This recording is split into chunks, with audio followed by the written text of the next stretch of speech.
ఏపీలో ఎలక్షన్స్ రాబోతున్నాయి కదా! నెక్స్ట్ ఏ పార్టీ ఫార్మ్ అవుతే బావుంటుందనుకుంటున్నారు? వైఎస్ జగన్ వస్తే బాగుంది. జగన్మోహన్ రెడ్డి గారు ఇప్పుడు మళ్ళీ ఇంకొక ఛాన్స్ ఇస్తే మార్పులు, చేర్పులు చేస్తా అంటున్నారు. మరి చేయగలుగుతారా? మార్పు అంటే ఆల్మోస్ట్ సంక్షేమం అనేది ఇస్తున్నారు పేదలకి. నెక్స్ట్ ఇండస్ట్రీల మీద ఫోకస్ పెడతాడన్నమాట వస్తే. ఓకే. సో, చంద్రబాబు నాయుడు మరి బీజేపీ, జనసేన 3 పొత్తులో వస్తున్నాయి గదా! సో, అలా పొత్తులో వస్తే కూటమి అయినంక మరి వీళ్ళు ఎదుర్కోగలుగుతారా జగన్ గారు?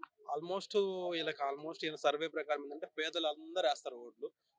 జనరల్‌గా పేదలే ఎక్కువ ఉంటారు. పేదలకు మంచి జరిగింది కాబట్టి వాళ్ళేస్తే ఆల్మోస్ట్ గెలిచినట్టే జగను. సో, ఈళ్ళెన్ని ఏసినా గూడా నాకు తెలిసినంత జగనే వస్తాడు. షర్మిల గారు వ్యతిరేకత చూపుతున్నారు గదా! మరి వైసీపీ ఓట్లేమన్నా చీలుతాయా? అది పెద్ద ప్రభావం చూపించకపోవచ్చు. మేబీ అది పెద్ద ప్రభావం అయితే చూపించదు. నెక్స్ట్ ఒకేళ ఉండొచ్చేమో గానీ ఈసారైతే ఏం చూయించదు. కాంగ్రెస్ నుంచి పులివెందులలో సునీతమ్మని పోటీ చేపిస్తున్నారు గదా! షర్మిల గారు. మరేమన్నా గెలిచే అవకాశాలున్నాయా? ఛాన్సెస్ అయితే లేవు. వైఎస్ జగన్ పోటీ చేస్తే ఈయనే గెలుస్తారు. ఏదున్నా వైసీపీ మాత్రం బీభత్సం సృష్టించబోతుంది నెక్స్ట్ అయితే మాత్రం.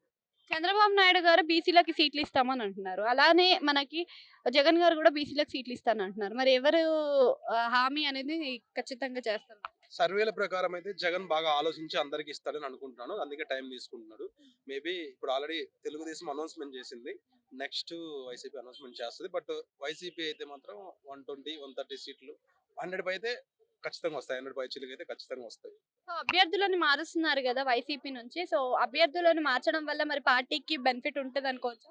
అభ్యర్థులు ఎందుకు మారుస్తున్నారంటే సర్వేల ప్రకారం అంటే కొన్ని క్యాస్ట్ పరంగా క్యాస్ట్ వైస్‌గా ఎక్కడైతే క్యాస్ట్ వాళ్ళు ఉంటారో సో వాళ్ళ సర్వేల ప్రకారం ఇప్పుడు అనిల్ కుమార్ గారు ఉన్నారు. అక్కడ ఏసారు. అక్కడ యాదవ్స్ ఎక్కువ ఉంటారు. సో అలా ఆలోచించి మారుస్తున్నారు నాకు తెలిసినంత వరకు. ఇప్పుడు మార్కాపురం ఉంది. మాది యాక్చువల్లీ మార్కాపురం నియోజకవర్గం.